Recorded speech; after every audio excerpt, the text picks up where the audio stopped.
6 साल कबल मैं लंदन से एक नई सहाफती जिम्मेदारी के लिए पाकिस्तान वापस लौटा।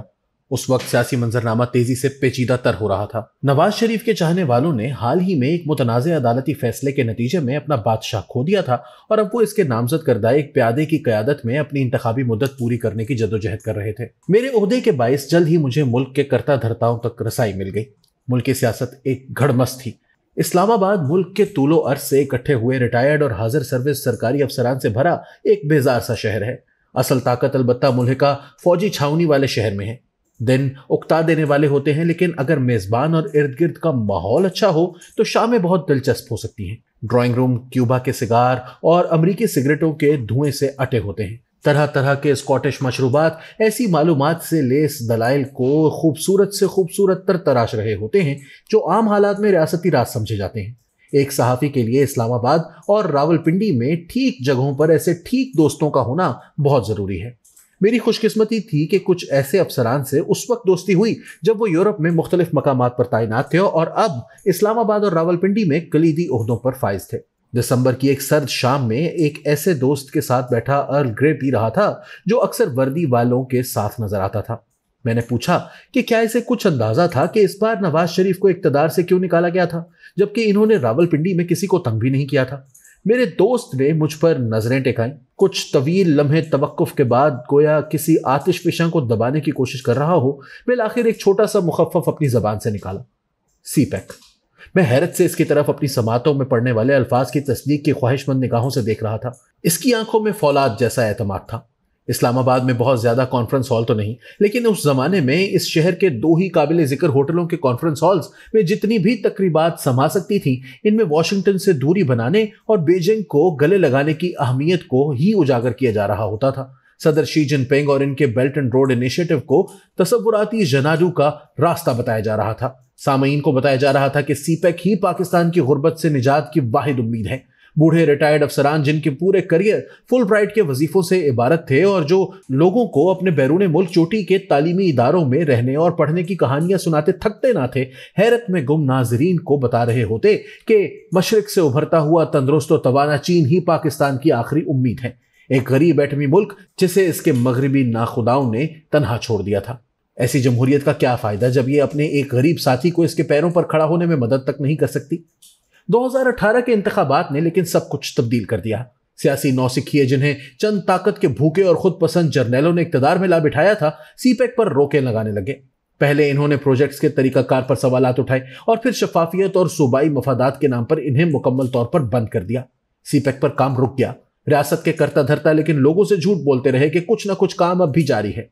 बहुत से चीनी शहरी जो अपने खानदानों समेत पाकिस्तान मुंतकिल हो चुके थे, वापस अपनी कंपनियों के सदर दफ्तरों को चले गए। 2022 के वस्त तक पीटीआई की क़यादत और तंजीम सियासी, मुआशी, मुआशरती और इंतजामी हर लिहाज से थक चुकी थी। सियासी मुखालिफिन के खिलाफ गैर जरूरी जहर उगलने में 3 साल से ज्यादा अरसा गुजर चुका था। इंफ्रास्ट्रक्चर की तरक्की, रोजगार के मौके, अवाम की मुआशी बेहतरी और हम आहंगी वगैरह के हवाले से कोई ठोस इकदाम नहीं उठाए गए थे। ख्याली तरक्की पर कौम को एतमाद में लेने के नाम पर वजीर मुशीर सुबह शाम प्रेस कॉन्फ्रेंसेस करते और फिर इस्लामाबाद के थिंक टैंक सर्किट में एक नई मुस्तार ली गई इस्तिलाह जियो इकोनॉमिक्स मकबूल होने लगी। उस वक्त के आर्मी चीफ जनरल बाजवा इस नए जियो इकोनॉमिक विजन के साथ सामने आए जिसमें पाकिस्तान को तस्वीराती और सियासी मफादात को त्याग कर अपने जोग्राफिये को मुआशी तरक्की के हुसूल के लिए इस्तेमाल करना था। लेकिन इससे ज्यादा मज़हक खेज बात कोई हो नहीं सकती थी, क्योंकि हुकूमती राहदारियों में अमरीकियों की खुशनुदी की खातिर सीपैक को बंद करने का जिम्मेदार इन्हें ही ठहराया जा रहा था। अब इलाकाई मुआशी ताउन की बातें करने का क्या मकसद था जब वो वाहिद प्रोजेक्ट जो इस मकसद को पूरा कर सकता था इसे पकड़कर बंद किया जा चुका था। अब सूरत हाल ये थी कि सीपैक बंद हो चुका था और कमरे में मौजूद दूसरे हाथी का नाम लेने की किसी में सफारती जुर्रत थी नहीं। लिहाजा हुक्मरानों के पास अवाम को बेवकूफ बनाने के सिवा कोई चारा नहीं था। ताहम जो कुछ जनरल बाजवा पाकिस्तान में नहीं कह सकते थे वो उन्होंने 2019 में लंदन के international institute for strategic studies में एक निजी ऑफ द रिकॉर्ड खुसूसी नशिस्त में सवाल जवाब के दौरान एक इम्कान के तौर पर तस्लीम कर लिया। इन्होंने दावा किया कि पाकिस्तान दायमी अमन और इस्तेहकाम के हुसूल के दहाने पर खड़ा है।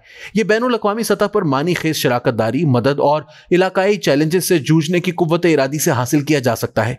अपनी बात की वजाहत करते हुए उन्होंने कहा, बेहतर सिक्योरिटी गैर मुल्की सरमायाकारी को पाकिस्तान ला सकती है, जो कि इलाकाई रब्त साजी में एक कलीदी किरदार अदा कर सकता है। ताहम जनूबी एशिया में दायमी अमन और इस्तेहकाम के मुस्तकबिल का दारोमदार अरसा दराज से चले आ रहे इलाकाई तनाज़ात को हल करने की सलाहियत पर है। मैंने इनसे सवाल किया कि क्या पाकिस्तान एक ऐसे मुस्तकबिल की मनसूबाबंदी का आगाज कर सकता है जिसमें इलाकाई रब्त साजी एक हकीकत बन सके, एक हकीकत जिसमें पाकिस्तान न सिर्फ चीन को गवादर से मिलाने के लिए एक राहदारी फराहम कर रहा हो, बल्कि भारत को ईरान और मशरिक वस्ता और इसी को बरास्ता अफगानिस्तान वस्ती एशिया से मिलाने वाली 2 मजीद राहदारियां भी फराहम कर रहा हो। बांग्लादेश जैसे ममालिक भी बादअज़ां इस मंसूबे का हिस्सा बनकर इसके सम्राट से फायदा उठा सकते थे। कुछ कमजोर यूरोपीय ममालिक की तरह पाकिस्तान भी टोल मनी के जरिए अरबों डॉलर कमा सकता था। जनरल बाजवा ने उसूली तौर पर तो इत्तफाक किया, लेकिन मुकम्मल तौर पर इस ख्याल पर अपनी हिमायत की मोहर सख्त नहीं की। पाकिस्तान इलाके के दीगर ममालिक को सीपेक में, जो अभी तक काबिल इस्तेमाल हालत में नहीं, शरीक बनने की दावतें दे रहा है। लेकिन यह भारत की अमेरिका से मौजूदा कुर्बतों का फायदा उठाते हुए भारत पाकिस्तान ईरान तिजारती राहदारी की राह भी हमवार कर सकता है। अमेरिका पाकिस्तान को ईरान के साथ आज़ादाना तिजारत की इजाज़त नहीं देता, लेकिन यह भारत को ईरान से तिजारत करने से रोकता भी नहीं। इलाकाई रब्त साजी के ख्वाब को अमली जामा पहनाने में चीन की जानिब से हाल ही में तेहरान और रियाज के दरमियान करवाई गई दोस्ती का भी फायदा उठाया जाना चाहिए। चारों सूबों से गुजरती ये सड़कें ज़र मुबादला की शदीद कमी का शिकार पाकिस्तान के लिए पैसा कमाने की मशीनें साबित हो सकती हैं। एक बार भारत, पाकिस्तान, ईरान, अफगानिस्तान और जनूबी एशिया से बाहर मौजूद ममालिक के दरमियान ट्रक चलना शुरू हो गए तो कश्मीर जैसे मामलात का हल भी खुद ब खुद निकल आएगा।